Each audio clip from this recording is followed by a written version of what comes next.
요나가 이 박넝쿨이 말라진 것 때문에 성내는 것이 얼마나 부당한가, 얼마나 말이 안 되는가 하나님이 설명해 주시죠. 10절 보니까요, 이 박넝쿨을 뭐라고 설명하세요? 내가 수고도 아니하였고, 그래서 재배도 아니하였고 하룻밤에 났다가 하룻밤에 말라버린 이 박넝쿨을 아꼈거든. 내가 이것 때문에 수고한 것이 있느냐? 네가 땀 한 방울이라도 흘린 것이 있느냐? 아무것도 한 것이 없지 않느냐? 무슨 뜻이에요? 박넝쿨은 어떻게 주어졌죠? 은혜로 주어진 것입니다. 은혜로 주어진 거예요. 아무 수고한 게 없어요. 하나님이 선물로서 은혜로 주신 박넝쿨이에요. 은혜란 것이 무엇입니까? 받을 자격이 있어요, 없어요? 받을 자격이 없는 자에게 하나님이 일방적으로 베푸시는 호의, 이게 은혜예요. 받을 자격이 전혀 없는 사람이에요. 근데 하나님이 일방적으로 주신 은혜, 그 은혜를 왜 주셨을까? 하나님이 주신 그 선물에 집착하라고 주신 것이 아니에요. 우리가 누리는 것은 다 하나님이 주신 것이죠. 그것에 빠져 살라고 주신 것이 아니라, 박넝쿨에 빠져 살라고 주신 것이 아니라, 그것을 주신 분이 누구시냐? 그것을 주신 분을 바라보라고 이 은혜를 주신 것이에요. 우리가 신앙생활 하면서 가장 경계해야 될 것, 조심해야 될 것, 시편 103편 2절에 나오는데, 그의 모든 은택을 잊지 말지어다, 이렇게 되어 있어요. 그의 모든 은택을 잊지 말지어다. 하나님의 은혜를 잊어버리지 말라는 것이에요. 그건 하나님을 잊어버리는 것이에요. 하나님의 은혜를 망각하면 영적인 중풍병자가 된다는 것입니다. 하나님을 향해서 하나님이 기뻐하시는 그 어떠한 선한 일도 행할 수가 없는, 아무것도 할 수가 없는, 마음이 굳어져서 하나님의 마음과 뜻을 전혀 헤아리지도 못하는, 오직 관심이 자기에게 있어요. 내가 편한지 내가 불편한지 거기에만 있어요. 내가 무엇을 얻었다면 다 내 힘으로 얻었다고 생각하는 그런 모습이 나타나요. 은혜를 잊어버릴 때 그 증상이에요. 하나님께서 이스라엘 백성들을 하나님의 백성으로 삼아 주셨어요. 그들에게 무슨 자격이 있습니까? 그들이 무슨 수고를 했나요? 아무것도 한 것이 없어요. 신명기 7장 7절 말씀인데요, 읽겠습니다. 여호와께서 너희를 기뻐하시고 너희를 택하심은 너희가 다른 민족보다 수효가 많기 때문이 아니니라. 너희는 오히려 모든 민족 중에 가장 적으니라. 아멘. 이스라엘 백성들이 하나님의 백성이 된 이유가 그들에게 있지 않다. 여호와께서 이렇게 되어 있죠. 그들이 하나님 백성이 된 이유는 하나님께 있다는 것이죠. 하나님이 그들을 기뻐하시고 하나님이 택하심은 그들을 성별하시고 하나님이 그들을 택해 주셨다. 자기 백성으로 삼아 주셨다. 세상적인 기준으로 봤을 때는 그들은 가장 작고 초라한 족속이었습니다. 그들이 도덕적으로는 탁월했나요? 그렇지 않습니다. 더 나은 것이 없어요. 어떤 사랑을 받을 만한 구석이 있었나요? 그렇지 않습니다. 전혀 없었어요. 그저 하나님이 그들을 기뻐하시고 하나님이 그들을 지명하시고 하나님이 택해 주신 은혜가 있었다는 것입니다. 은혜가 있었다. 사도 바울이 고백하죠. 고린도전서 15장 10절에서 그런즉 내가 나 된 것은 하나님의 은혜로 된 것이니 오직 나와 함께 하시는 하나님의 은혜로라. 그 은혜로 택함을 받은 것이에요. 그 은혜를 망각하고 그 은혜를 잊어버리니까 하나님이 니느웨 백성들을 용서해 주시는 것이 너무나도 화가 나는 것이에요. 은혜를 망각하기 때문이에요. 그리고 동시에 하나님의 마음과 뜻을 알려하지 않고 오로지 하나님이 주신 그 선물, 그 물질, 그 박넝쿨에게만 집착을 하게 되는 것입니다. 그러면 하나님의 마음은 어디 있으신가? 오늘 본문 11절 말씀이죠. 읽겠습니다. 하물며 이 큰 성읍 니느웨에는 좌우를 분별하지 못하는 자가 12만여 명이요 가축도 많이 있나니 내가 어찌 아끼지 아니하겠느냐 하시니라. 아멘. 하나님의 마음이 어디 있습니까? 이 큰 성읍 니느웨에는 수많은 사람들, 수많은 생명들, 수많은 영혼들이 있지 않나? 않느냐? 좌우를 분별하지 못하는 그 어린 아이만 해도 12만여 명이 되는 그 큰 성읍, 거기다가 가축도 많이 있나니 생명들이 이렇게 많이 있는데 내가 어찌 그들을, 그 성을 아끼지 아니하겠느냐 하는 것이, 요나의 불만은 바로 여기에 있었습니다. 왜 하필 니느웨입니까? 그도 그럴 것이, 여러분, 니느웨는 아주 오랫동안 이스라엘 나라를 잔혹하게 잔인하게 괴롭혀왔던 원수 나라예요. 조금 더 뒤로 가면, 미래로 가면 이스라엘 나라가 완전히 멸망을 해요. 누구에 의해서요? 아수르. 그 아수르의 수도가 니느웨잖아요. 그들 때문에 이스라엘이 멸망을 당하는, 이제까지도 고통을 당했고 완전히 이스라엘의 숨통을 끊어놓는 그 족속이 바로 아수르, 니느웨 족속이에요. 그러니까 하나님이 그곳으로 가라, 일어나 복음을 전하라 하신 그 뜻이 이해가 안 되는 것이에요. 원수 나라, 원수 나라. 근데 하나님의 생각은 다르십니다. 우리는 자꾸만 사람들을 구분해요. 큰 죄인이 있고 조금 덜한 죄인이 있고 작은 죄인이 있다고 생각하는 거예요. 큰 죄인과 작은 죄인을 자꾸만 우리는 구분해요. 형제의 눈 속에 있는 그 티는 보면서 내 눈 속에 있는 그 대들보를 못 본다 그랬어요. 그런데 하나님의 눈에는 다 똑같다 그거죠. 아수르의 죄악이나 하나님의 백성이라고 하는 이스라엘 백성들의 죄악이나 다름이 없다, 이렇게 보시는 것이에요. 예레미야 17장 9절 보니까 만물보다 거짓되고 부패한 것은 마음이라 이렇게 됐어요. 너희들의 마음이 아니냐? 더러운 것들을 다른 데서 찾지 말아라. 바로 너의 마음이 가장 거짓되고 가장 더러운 것이다, 이렇게 말씀하시죠. 우리는 지금 이 예배 자리에 나와 있어요. 여러분, 내 마음속에서 선한 동기가 일어나서 선한 마음이 있어서 하나님을 찾아야 되겠다, 하나님을 예배해야 되겠다, 우리가 스스로 그렇게 마음을 먹고 여러분 주님을 찾았나요? 단 한 사람도 그런 사람이 없어요. 강력한 하나님의 은혜의 손에 우리가 붙들린 바 되었어요. 하나님이 우리를 인도해 주신 것이에요. 내가 스스로 나온 것이 아니라 하나님께서 여기까지 우리를 붙들어 인도해 주신 것입니다. 그러니까 이 구원을 받았다 했을 때 우리가 나의 공로, 나의 수고로 구원을 받은 것이 아니라 나의 모든 죄를 위해서 십자가에서 돌아가신 예수 그리스도의 공로로 구원받았음을 우리는 항상 기억해야 된다는 것입니다. 예수 그리스도의 공로예요. 그 사랑이 얼마나 크신가, 긍휼이 풍성하신 하나님의 그 사랑이 얼마나 놀라운가.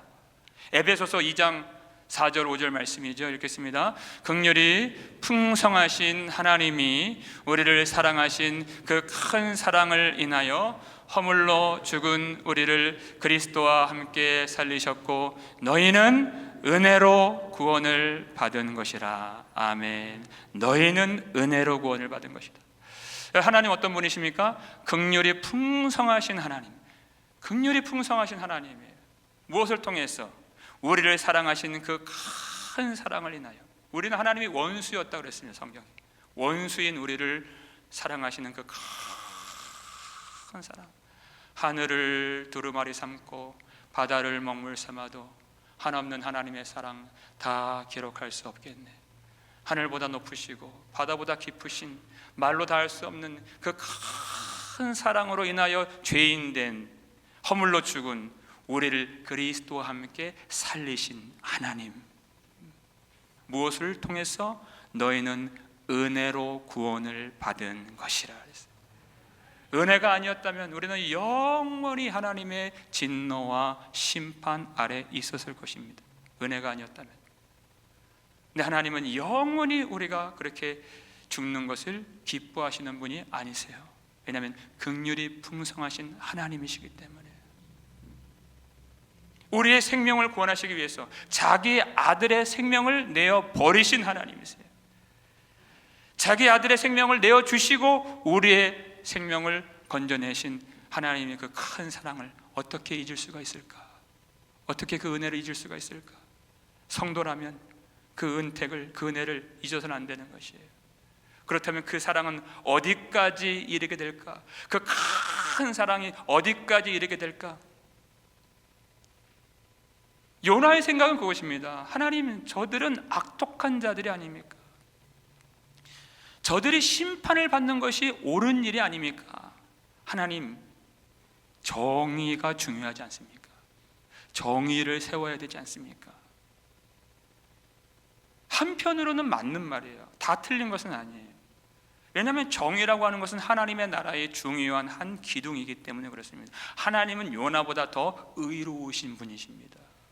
하박국 말씀을 보니까 하나님은 주께서는 눈이 정결하심으로 악을 참아 보지 못하시며, 악을 못 보시는 분이세요. 의로우신 분이시기 때문에 반드시 심판하셔야 하시는 하나님이십니다. 그런데 동시에 하나님은 긍휼이 풍성하신 하나님이세요. 그 긍휼이 어디까지 미치는가? 이사야 19장 25절 말씀인데요, 읽겠습니다. 이는 만군의 여호와께서 복주시며 이르시되 내 백성 애굽이여, 내 손으로 지은 앗수르여, 나의 기업 이스라엘이여, 복이 있을지어다 하실 것임이라. 아멘. 자 보세요.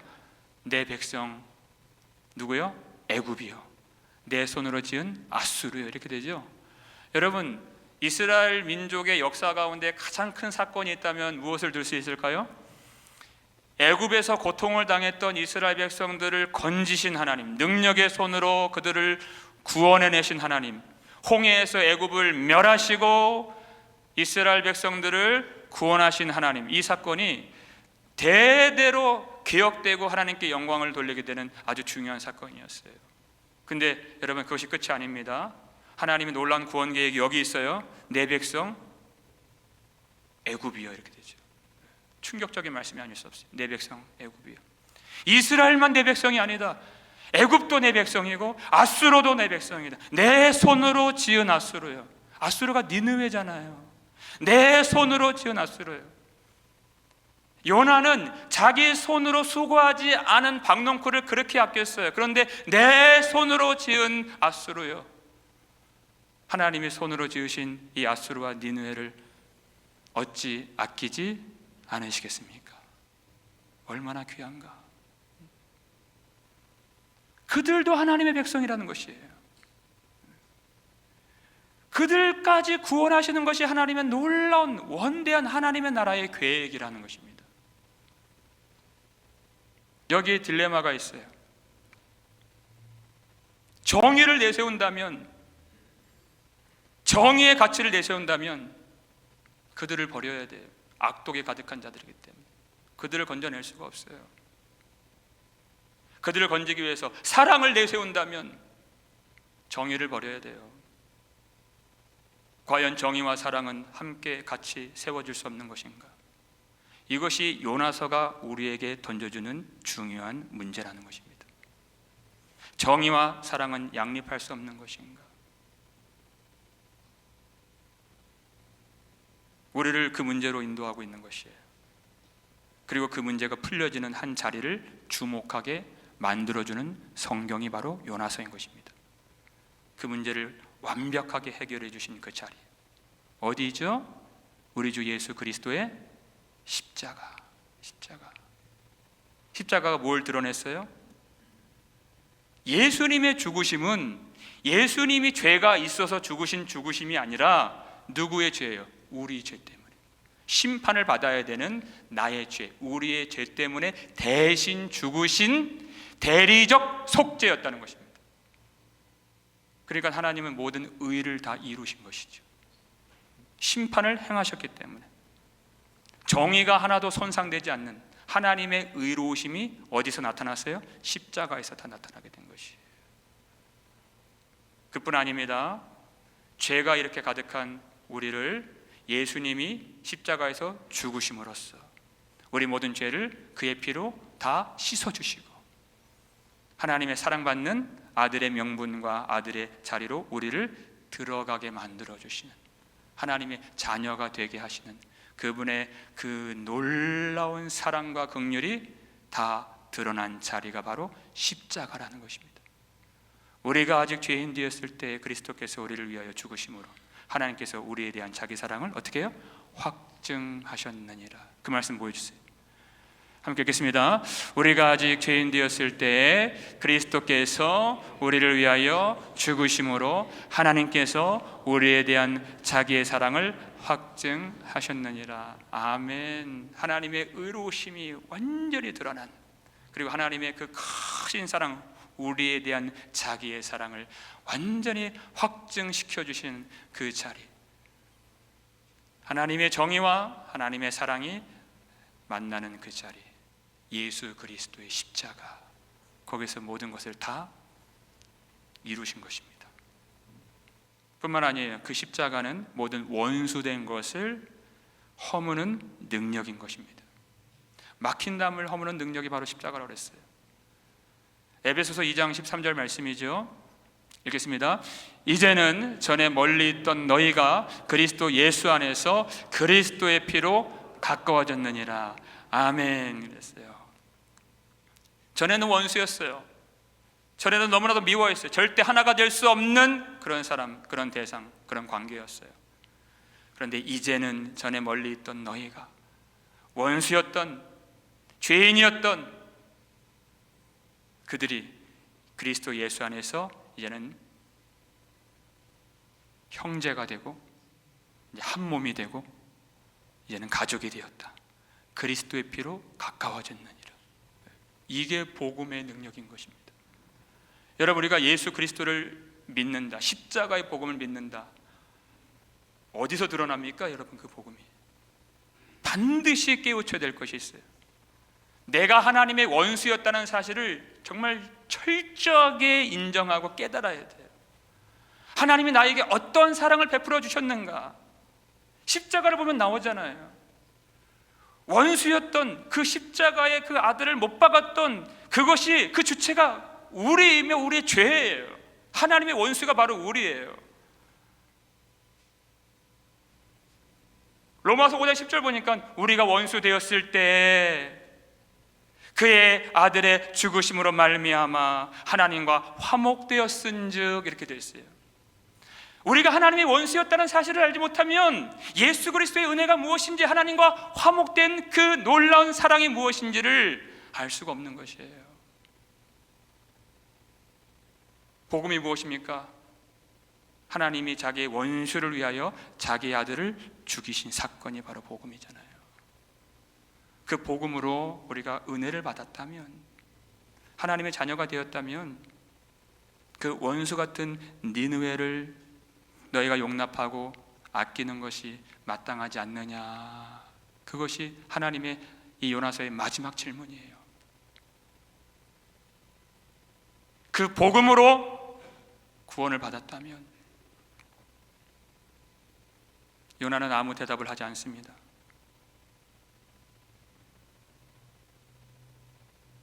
주님, 우리에게 물으세요. 그렇게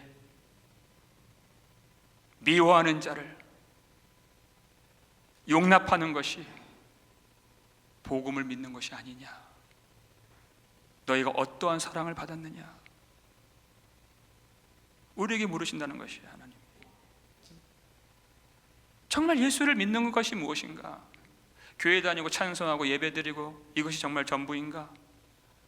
아니라는 것이에요.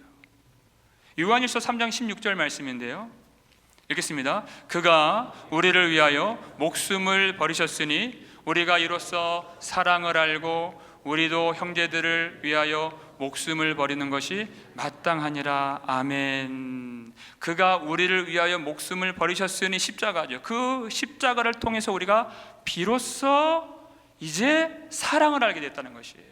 사랑을 알고, 우리가 이로써 사랑을 알고.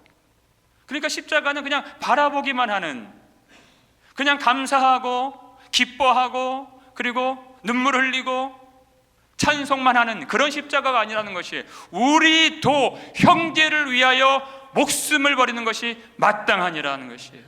바라보기만 하는 십자가가 아니라 따라가야 하는 십자가, 내가 짊어지고 가야 하는, 내가 살아야 하는 그 십자가, 그것이 바로 복음의 능력을 누리는 삶이라는 것입니다. 우리도 형제를 위하여 목숨을 버리는 것이 마땅하니라. 예수를 사랑한다는 것이 무엇인가? 주님이 사랑하시는 그 영혼을 정말 사랑하는가? 거기에 달려있는 것이에요. 박넝쿨만을 아끼는 삶이 아니라 주께서 바라보시는 그 영혼을 진정으로 아끼는 삶인가? 하나님의 그 크신 사랑이 내 안에 들어왔음을 증명하는 삶이 되실 수 있기를 주님의 이름으로 축원합니다. 크신 사랑이 내 안에 있어요. 긍휼이 풍성하신 하나님이 우리의 아버지가 되시고 우리는 그분의 자녀가 된다는 사실이에요. 그럼 베드로가 물어요. 주여, 형제가 내게 범죄하였거든 몇 번이나 용서하여 주리이까? 7번까지 하오리이까? 그랬을 때 주님이 뭐라고 말씀하시죠? 7번뿐만 아니라 7번을 70번까지라도 할지니라, 이렇게 말씀하세요. 7번 용서한다는 것은 무엇입니까? 여러분? 그것도 많이 잡은 거죠. 1번, 2번, 3번 손가락을 접어요? 벼르고 있다는 겁니다. 이거는 용서가 아니에요. 그러니까 끝까지 사랑하라는 것이에요. 그리고 끝없이 용서하라. 왜 그래요? 그 크신 사랑이 우리 안에 들어와 계시기 때문에 그런 거예요. 우리가 어떤 사랑으로 용서를 받았는가? 정말 끝까지 사랑하시는 주님의 사랑, 끝없이 용서하시는 우리 주님의 긍휼로 우리가 하나님의 자녀가 되었기 때문에 끝까지 사랑하고 끝없이 용서하는. 여러분, 우리 교회에서 만나는 이 지체들을 볼 때요, 전혀 눈이 새로워지는 것이에요. 전혀 눈이 새로워져요. 왜 그래요? 이 형제, 이 자매가 예수 그리스도께서 그를 위하여 죽으신 바로 그 형제이기 때문에 얼마나 귀한가. 내가 정말 주님을 사랑한다면 이 형제를 얼마나 귀하게 여겨야 되겠는가 하는 것이에요. 더 나아가서 여러분이 세상 사람들에 대해서 뭐라고 쉽게 얘기를 하죠? 믿음 없는 자들, 진리를 모르는 무지한 자들, 미련한 자들, 나하고는 다른, 어울리고 싶지 않은, 심판받아 마땅한 자들, 이렇게 너무나도 쉽게 규정하고 말하는 것 같아요. 아니에요. 내가 정말 주님을 사랑한다면 그렇게 볼 수가 없는 것입니다. 우리 하나님은 내가 어찌 그들을 아끼지 아니하겠느냐 하신 분이세요. 그들을 위해서 자기 아들을 내어주신 하나님이십니다. 하나님은 그들이 구원받기를 간절히 그토록 원하시는 하나님이세요. 우리의 관심이 어디 있는가? 우리를 사랑하신 아버지께서 그토록 아끼시는 그 영혼들이 살아나는 그 일에 우리의 마음이 있어야 되지 않겠는가 하는 것이에요. 여러분, 이 예배 가운데 주님을 바라보고 주님을 진정으로 사랑하는 우리 10년 가운데 주 성령의 은혜가 충만히 부어져서 긍휼이 풍성하신 주님의 마음이 임하여지기를 주님의 이름으로 축원합니다. 주님의 마음이에요.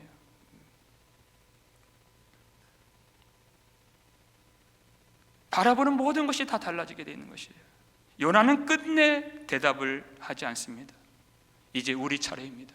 우리가 대답을 해야 돼요. 말로만 대답하는 것은 아니에요. 내가 정말 복음을 믿고 주님을 사랑한다면 우리의 삶으로 이제 대답을 해야 된다는 것입니다. 어떤 삶일까요? 여러분, 구원이라고 하는 것은 그저 내가 예수 믿고 천국 가는 그 정도의 구원이라고 여러분 생각하지 마십시오. 그게 아니에요. 아무도 안 보여요. 영혼들도 안 보이고 교우들도 안 보이고 이웃들도 안 보이는, 아무것도 안 보이는, 내가 그저 예수 믿고 천국 가는 그 정도의 신앙에 빠지지 마세요.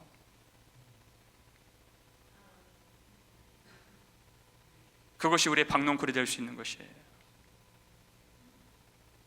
하나님은 이 세상이 하나님의 나라가 되기를 원하시는 분이십니다. 그래서 우리에게 성령을 주셔서 예수 그리스도의 길로 행하게 하시는 분이십니다. 우리의 마음이 어디에 있어야 되겠는가? 주님을 정말 사랑한다면 한 사람 한 사람 그 영혼들이, 그 생명들이 얼마나 존귀하게 보이는지 몰라요. 얼마나 존귀하게 보이는지. 정말 주님을 사랑한다면 이 세상의 구원을 위하여서 자기 아들을 내어주신 그 하나님의 마음이 우리 속에 부어진다면, 여러분, 내 옆에 있는 그 아내를 보는 눈이, 내 남편을 보는 눈이 완전히 달라지게 되어 있어요. 별것도 아닌 일에 버럭 화를 내고, 여러분, 그렇게 할 수가 없는 거예요. 내 자식들을 바라보는 눈이 정말 달라지게 되어 있어요. 어떤 구실을 잘하고 돈을 잘 벌고 성공을 하고 그런 것들, 그런 가치로는 도무지 헤아릴 수 없는 하나님의 은혜와 영광과 하나님의 그 존귀하심이 다 그 속에 들어가 있는데 우리는 그걸 못 보고 살아요.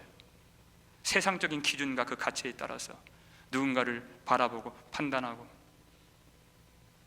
아니에요. 눈이 달라져요. 교회를 올 때 성도들을 보는, 이 교우들을 보는 눈이 전혀 달라지게 되는 것이에요. 더 나아가서 내가 별로 좋아하지 않았던 사람들, 내 관심 밖에 있었던 사람들, 심지어 내가 아주 미워했던 사람들에 대해서도 전혀 다른 시각으로 보게 되는 것이에요. 왜? 하나님은 그들을 위해서 자기 독생자 아들을 주신 하나님이시기 때문에. 그들을 위해서. 나는 입술로는 주님을 사랑한다고 말하면서 그 영혼들을 내가 아끼지 않고 사랑하지 않는다? 그건 거짓말이에요. 나의 삶은 거짓된 삶이에요. 나의 믿음은 다 거짓으로 판명될 것이에요. 그렇게 될 수 없는 것입니다. 내가 정말 나를 구원하신 하나님을 사랑한다면 한 사람 한 사람 그 생명들을 얼마나 존귀하게 여기게 될 것인가. 그들이 정말 누구라도 나에게 어떻게 행한 것과 상관없이 하나님 앞에서 존귀하기 때문에, 하나님이 그들을 위해서 자기 아들을 내어주셨기 때문에, 하나님은 그들이 정말 하나님의 은혜를 받고 하나님을 알고 끝까지 그들을 버리지 않기를 원하시는 긍휼이 풍성하신 주님이시기 때문에 우리도 그와 같은 마음으로 그 영혼이 살아나기를 간절히 구하는 그런 주님의 마음이 우리 속에 부어지기를 주님의 이름으로 축원합니다. 그저 작고 초라하고 하찮은 박넝쿨만 집착하는 그런 인생이 되지 말고 하나님의 마음이 부어지는 그 땅에 있는 영혼들이 하나님의 놀라운 은혜를 받아서 우리 모두가 하나님의 영광을 찬미하는 그 하나님의 나라를 우리가 집요하게 매달리고 바라보고 추구할 수 있는 거룩한 주의 백성들 되실 수 있기를 주님의 이름으로 소원합니다. 긍휼이 풍성하신 주님의 마음이 임하였어. 주님의 마음을 따라서 주께서 보시는 그 영혼을 애통함으로 바라보고 우리 입술을 열어서 그들에게 복음을 전하고 내 원수였던 자들까지도 끝까지 사랑하여 하나님이 기뻐하시는, 하나님이 이루길 원하시는 하나님의 나라를 함께 이루어가는 저와 여러분 되시기를 주님의 이름으로 축원합니다.